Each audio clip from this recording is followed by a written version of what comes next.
My name's Richard Towers. I'm a professional boxer. I've been boxing 3 years.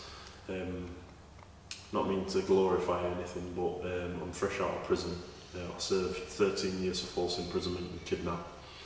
I come straight to the gym on the release from prison.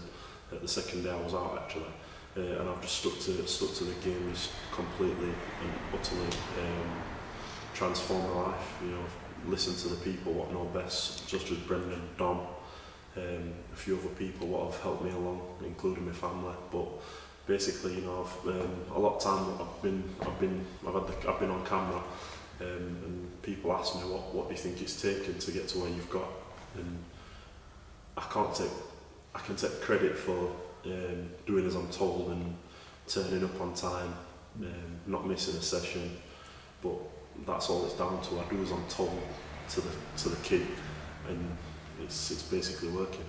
So obviously people know a little bit about your past, don't want to dwell on it, but just before that, when did you start boxing? Well, I first came into the gym when I was 16 years old. I think I trained for 8 months.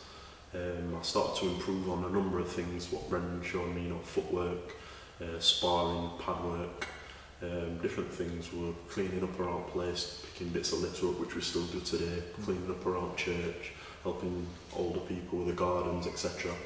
And basically I just, after 8 months, you know, I got slightly distracted without looking for any alibis. I went off the boil and basically ended up in jail a few years after. In fact, a year after that, I first went to prison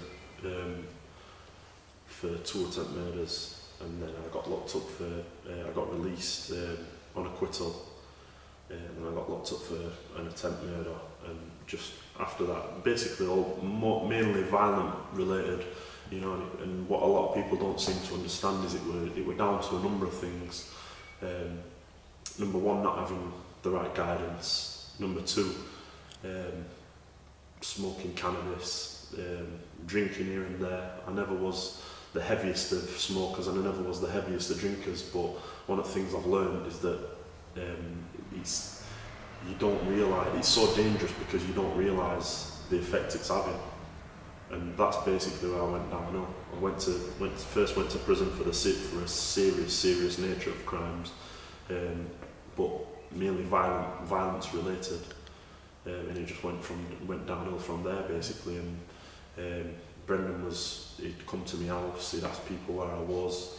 There were times I'd avoid Brendan. If I heard him coming, I'd avoid confrontation because I knew what he was going to tell me was the right thing.